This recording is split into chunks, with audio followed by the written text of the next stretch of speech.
Subscribe कीजिए BRP education channel को ताकि हमारे लेटेस्ट वीडियो आपको सबसे पहले मिल सके, और वीडियो को लाइक और चैनल को सब्सक्राइब जरूर कर देना। धन्यवाद। तो चलिए शुरू करते हैं वीडियो। वीडियो के थंबनेल से आपको पता चल गया होगा कि इस क्वेश्चन में हम क्या हल करने वाले हैं। तो यहाँ पे क्वेश्चन में दिया है हमारा कि 8 सेंटीमीटर त्रिज्या वाले ठोस गोले में 2 सेंटीमीटर त्रिज्या वाले कितने ठोस गोले बनाए जा सकते हैं। यानी कि एक बड़ा गोला है, जैसे कि इसका त्रिज्या कितना दिया है, 8 सेंटीमीटर दिया है, और यहाँ पे कह रहा है कि 8 सेंटीमीटर त्रिज्या वाले इस ठोस गोले में 2 सेंटीमीटर त्रिज्या के, जैसे मान लीजिए कि 2 सेंटीमीटर के ये त्रिज्या के कितने गोले हम बना सकते हैं इसके अंदर में। तो हम यहाँ पर लिख सकते हैं कि हम मान लीजिए कि n गोला बना सकते हैं। तो या आप इसे डिवाइड कर दीजिएगा। मान लीजिए कि इसका आयतन हो गया आपका 100 मान लेते हैं, और इसका आयतन हो गया 10। तो गोले का संख्या कितना हो जाएगा, 100/10 यानी कि 10। या मान लीजिए कि इसका हो गया 50 आयतन और इसका हो गया 2। तो जब डिवाइड करेंगे तो 25 हो जाएगा गोले की संख्या। तो हम इसका आयतन निकालेंगे और इसका आयतन निकालेंगे, फिर डिवाइड कर देंगे, आपका हो जाएगा आंसर। तो चलिए हम इस बड़े गोले का आयतन निकाल लेते हैं। लिखेंगे पहले बड़े गोले की त्रिज्या लिखेंगे बड़े गोले की त्रिज्या। अब देखिए बड़े गोले की जो त्रिज्या है कितना दिया है, 8 सेंटीमीटर। और यहाँ पे लिख सकते हैं हम छोटे गोले की त्रिज्या। चलिए यहाँ पर लिख लीजिए छोटे गोले की त्रिज्या। छोटे गोले की जो त्रिज्या है कितना दिया है, 2 सेंटीमीटर। यहाँ पे देख सकते हैं छोटे गोले की त्रिज्या 2 सेंटीमीटर है और बड़े गोले की त्रिज्या 8 सेंटीमीटर है। और हमें क्या करना है कि कितने गोले बनेंगे। तो हम यहाँ पे लिखेंगे बड़े गोले का आयतन, बड़े गोले का आयतन। अब देखिए गोले का आयतन क्या होता है, फार्मूला 4/3 पाई r³ होता है। यहाँ पे हम बड़े गोले का आयतन लिख लेंगे, जैसे कि 4/3 पाई की जगह पे क्या लिखेंगे, पाई। r कितना दिया है, 8 के पावर 3 कर दीजिए, यहाँ पर हो गया। अब यहाँ पे लिखेंगे हम छोटे गोले का आयतन। क्या लिखेंगे, छोटे गोले का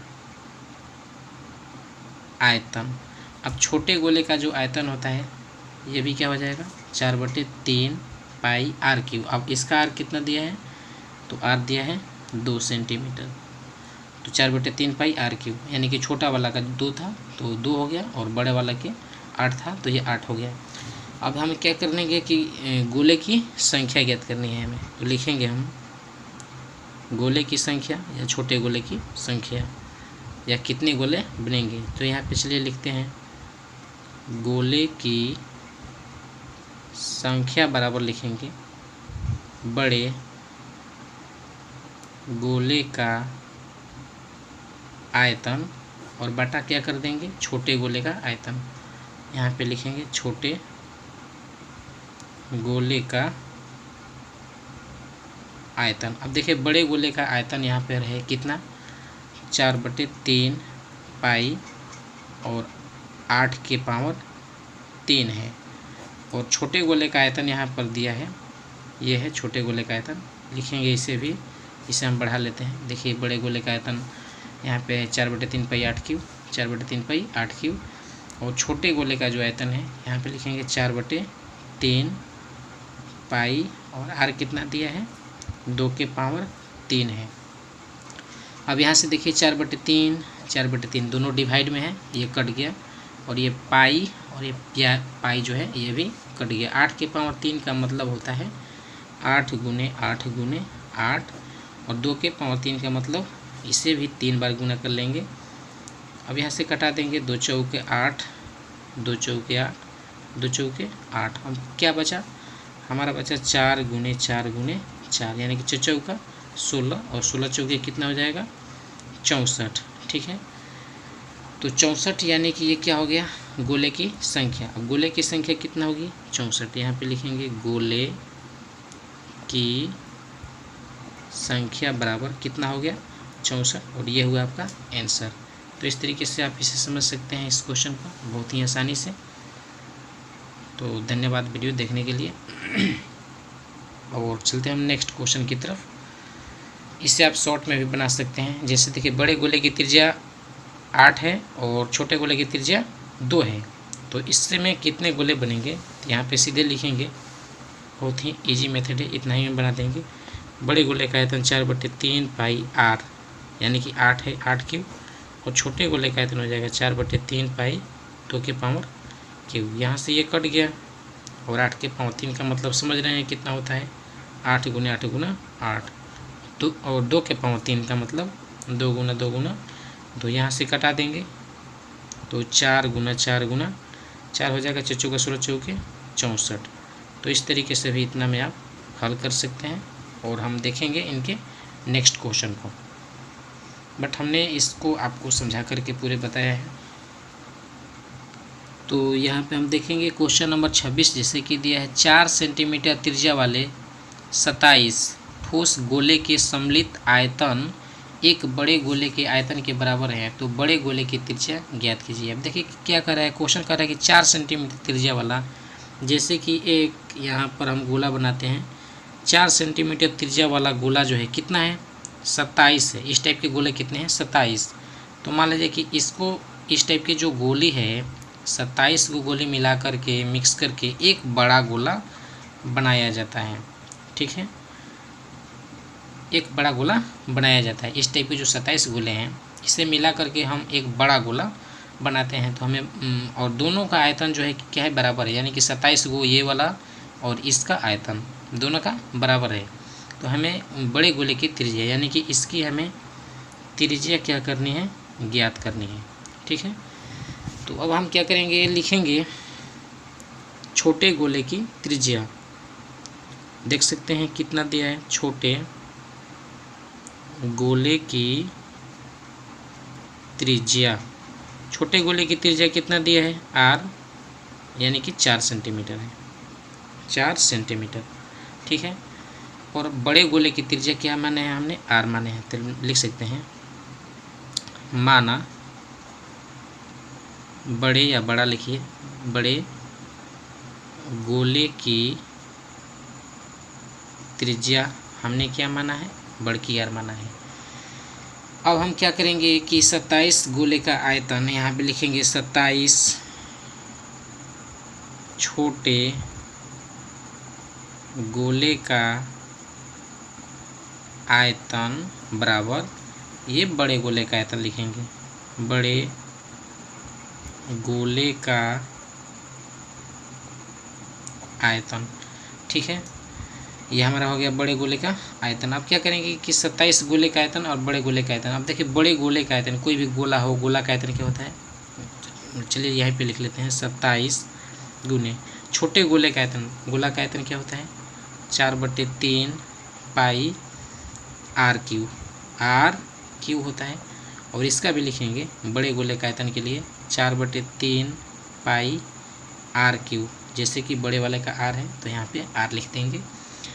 अब देखिए यहाँ पे क्या करेंगे कि यहाँ पे लिखेंगे 27 गुने 4/3, यहाँ पे पाई है आर क्यू, यानी कि छोटे गोले का आयतन के लिए आर हमारा यहाँ पे दिया है, छोटे गोले की त्रिज्या 4 सेंटीमीटर है, तो यहाँ पे लिखेंगे 4 के पावर 3 लिखेंगे, और इसे लिखेंगे 4/3 पाई और बड़की आर क्यू, हमें इसका मान ज्ञात करना है। अब देखिए दोनों साइड में पाई है, ये तो बराबर है और दोनों साइड में पाई है, तो यहाँ से ये जब पाई इस साइड जाएगा, मैं यानी कि सबके मल्टीप्लाई में है तो डिवाइड में, तो डिवाइड में यानी कि पाई बटे पाई कट जाएगा, तो यहाँ से हम कल कटा देते हैं, पाई पाई क्या हो गया, कैंसिल हो गया। अब देखिए 4/3 और 4/3 ये भी क्या हो गया, कैंसिल। अब हमारा क्या बचा, 27 गुने 4 के पावर 3 है, और ये है हमारा आर क्यू, ठीक है। 27 को हम लिख सकते हैं 3 गुने 3 गुने 3, क्योंकि तितरी का नौतिया 27 हो गया, और यहाँ पे 4 के पावर 3 है, और ये है हमारा आर क्यू, ठीक है। अब देखिए हम मतलब कि 3 के पावर 3 जो है 3 बार में है, तो इसे लिख सकते हैं 3 के पावर 3 गुने 4 के पावर 3 बराबर क्या हो जाएगा, आर क्यू हो जाएगा। अब यहाँ पे देखिए पावर जो है बराबर है, पावर क्या है बराबर, और आधार बराबर नहीं है, तो पावर बराबर है तो लिखेंगे पावर और आधार का गुना करेंगे, चलती यहीं 12, यानी कि 12 के पावर जो है क्या हो गया 3, और यहाँ पे है आर क्यू। ठीक है, अब देखिए यहाँ पे दोनों पावर क्या हो जाएंगे, कट जाएंगे। तो हमारा जो आर है यानी कि 12 बराबर आर, तो आर जो है क्या है, बड़े गोले की त्रिज्या 12 होगी। तो यहाँ पे लिख सकते हैं बड़े गोले की त्रिज्या बराबर 12 सेंटीमीटर। ये हो गया आपका आंसर। तो इस तरीके से हम इस क्वेश्चन को हल किए हैं। उम्मीद करता हूँ कि आप इसे समझ गए होंगे। वीडियो देखने के लिए धन्यवाद। आप इसे शॉर्ट मेथड से भी बना सकते हैं, जो कि बहुत ही इजी है। यही है शॉर्ट मेथड, मतलब इसे ही हम डायरेक्ट मतलब कटा करके हल कर सकते हैं। तो अब देखेंगे नेक्स्ट क्वेश्चन को अगले वीडियो में। अगर चैनल पर नए हैं तो सब्सक्राइब जरूर कर लेना। धन्यवाद वीडियो देखने के लिए। देखिए यहाँ पे हम क्वेश्चन नंबर 27 को हल करेंगे। 9th क्लास भारतीय भवन से है। कह रहा है कि 8 सेंटीमीटर व्यास की एक अर्धगोलाकार कटोरी पानी से पूरी तरह से भरी हुई है।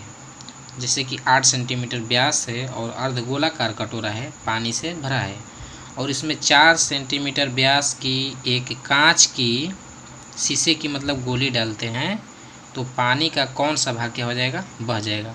मतलब कि कटोरा जो है पूरी तरह से भरा हुआ है और इसका व्यास दिया है 8 सेंटीमीटर।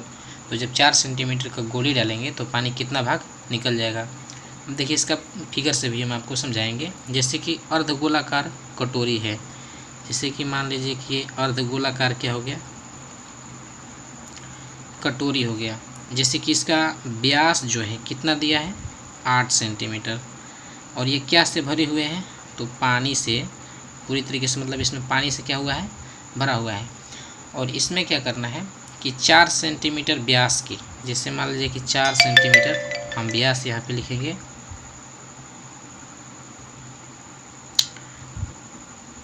4 सेंटीमीटर का एक हम व्यास का गोला ले लेते हैं। ठीक है, 4 सेंटीमीटर व्यास, जैसे कि इसका व्यास जो पूरा हुए कितना है, 4 सेंटीमीटर है। तो व्यास की एक कांच की ठोस गोली इसमें डालेंगे तो पानी कितना बाहर निकलेगा, हमें यही क्या करना है, बताना है। ठीक है, मतलब इसका आयतन निकाल करके इसके आयतन से डिवाइड कर देंगे तो हमारा पता चलेगा कि कितना भाग मतलब कितना बटा। तो चलिए हम इसका हम क्या करेंगे कि अर्धगोले का आयतन निकालेंगे। जैसे कि व्यास दिया है तो यहाँ पर हम लिखते हैं, लिखेंगे अर्धगोले का व्यास। अब देखिए अर्धगोले का व्यास कितना दिया है, 8 सेंटीमीटर है। अर्धगोले का व्यास कितना है, 8 सेंटीमीटर। तो यहाँ पे लिखेंगे अर्धगोले की त्रिज्या, अर्धगोले की त्रिज्या यानी कि व्यास का क्या होता है, आधा होता है। तो यहाँ पे लिखेंगे 8/2 यानी कि कितना हो गया, 4 सेंटीमीटर। ठीक है, अर्धगोले की त्रिज्या कितना हो गया, 4 सेंटीमीटर। अब यहाँ पे ये देखिए गोला है, तो यहाँ पे लिखेंगे गोला, या इसे गोली समझिए, कांच की गोली। चलिए गोली ही लिखेंगे। अब लिखेंगे यहाँ पर गोली की त्रिज्या।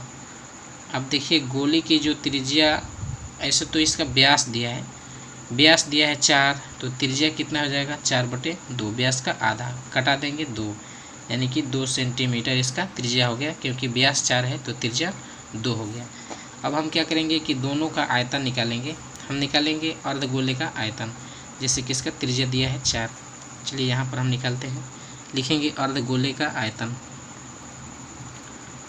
अर्धगोले का आयतन। अब देखिए अर्धगोले का आयतन क्या होता है, अर्धगोले का आयतन होता है, चलिए यहीं पर लिख लेते हैं, 2/3 पाई r³। अर्धगोले का आयतन क्या होता है, 2/, हम इसमें अब क्या करेंगे कि मान रख देंगे। जैसे कि यहाँ पे हो गया हमारा 2/3, पाई का मान पाई ही रहने देंगे, क्योंकि आगे सुविधा होगी कटाने में। और r कितना दिया है, तो अर्धगोले के 4 है, तो हम लिखेंगे 4⁻³ लिख देते हैं। चलिए ठीक है, हो गया ये। अब हम क्या करेंगे, अब लिखेंगे गोली का आयतन। क्या लिखेंगे, गोली का आयतन। अब देखिए गोली यानी कि गोला, तो गोला का आयतन क्या हो जाएगा, गोला का आयतन होता है 4/3 पाई r³ होता है। हम क्या करेंगे कि इसका भी मान रखेंगे, जैसे कि ये हो गया हमारा 4/3 पाई का मान पाई ही रहेगा, इसमें r³ यानी कि गोली की त्रिज्या लिखनी है। तो गोली की त्रिज्या यहाँ पे देख सकते हैं कि 2 सेंटीमीटर दिया है, तो यहाँ पे हम लिखेंगे 2⁻³ लिखेंगे, ठीक है। और हमें क्या करना है कि कितना भाग पानी बहेगा। अब देखिए पूरे अर्ध गोलाकार जो कटोरा था, कटोरा, तो इसका पानी मतलब इतना है और गोली का जो आयतन है इतना है, तो जब इसमें डालेंगे तो कितना भाग होगा, तो हम क्या करेंगे कि इसको इसमें डिवाइड कर देंगे, ठीक है। इसको जो है इसमें डिवाइड कर देंगे, 1 को 2 में डिवाइड कर देंगे। तो अब चलिए लिख लेते हैं हम ये, मतलब पानी का कितना भाग बाहर निकलेगा। लिखेंगे पानी का भाग जो बाहर निकलेगा, तो यहाँ पे हम लिखेंगे 2/3 पाई r³ और इसके बटे में क्या कर देंगे, जो गोली का आयतन है 4/3 पाई, मतलब कि 2⁻³ लिखेंगे, और ये जो है 4⁻³ लिखते हैं, पाई नहीं लिखेंगे। और हम इसे देखिए क्या करेंगे, कटा देंगे। यहाँ से ये जो पाई है कट गया, यहाँ से कटा सकते हैं 3, और ये 3 क्या होगा, कट गया। और यहाँ से भी कटा सकते हैं हम। अब देखिए इसे थोड़ा लिख लेते हैं, जैसे ये हो गया हमारा 2 गुना 4⁻³ लिख लेते हैं, 4 गुना 4 ऊपर का हमने लिख लिया, और नीचे का भी लिखेंगे। नीचे है हमारा 4 और गुना 2⁻³ 2 गुना 2। अब देखिए यहाँ पे क्या करेंगे कि ये 4 और ये 4 क्या हुआ, कट गया। ये 2 और ये 2 कट गया, ये 2 दूना 4 और ये 2 दूना का हो गया 4, यानी कि 2 दूना ये हो गया। ऊपर कितना है हमारा 4 और नीचे क्या है 1। लेकिन हमने क्या किया है यहाँ पर कि 1 में 2 का डिवाइड किया है, तो इस तरीके से हमारा कितना भाग पानी का बाहर निकलेगा, 1 मतलब कि 2 का जब 1 में डिवाइड करेंगे, जैसे कि 1 में 2 के किए हैं तो 1 में 2 के करेंगे, तो मतलब ये उल्टा हो जाएगा। तो लिखेंगे 1/4 भाग पानी बाहर चला जाएगा, ठीक है। मतलब कि यहाँ पे हम समीकरण 1 को 2 में डिवाइड किए हैं, आप समीकरण 2 को 1 में डिवाइड कीजिए, बट कुछ नहीं करना है, यहाँ पे आप बना सकते हैं। नहीं तो यहाँ पे चलिए देखिए हम आपको बता ही देते हैं, 1 में 2 का डिवाइड, 2 में 1 का, जैसे कि नीचे वाला लिख देंगे यहाँ पर हम। तो हम मतलब कि लिख लेंगे यहाँ पे ये जो है इसको हम ऊपर कर देंगे और इसको नीचे। जब इसको ऊपर करेंगे तो ये हो जाएगा 4/3 पाई 2⁻³ और बटे में ये जो ऊपर वाला है 2/3 और पाई 4⁻3। पाई क्या हुआ, कट गया, उसी तरीके से कट जाएगा। 3 क्या हुआ, कट गया, ये हो गया 2 दूना 4। और यहाँ से हम लिख सकते हैं 2 गुना 2⁻³ है, मतलब 2 1 2 3 2 हो गया, और नीचे 4 कितना है 3 1 2 3 4 है। यहाँ से जब इसे कटाएंगे तो ये हो जाएगा 2 2 और ये 2 कट गया, ऊपर क्या बचा, कुछ नहीं 1 है, और इसके बटे में 2 दूना 4, तो इस तरीके से ये हो जाएगा। तो इस तरीके से 1/4 भाग जो पानी है बाहर निकल जाएगा, ठीक है। तो इस तरीके से आप यहाँ से हल कर सकते हैं। 2 तरीके से हम आपको समझाए हैं।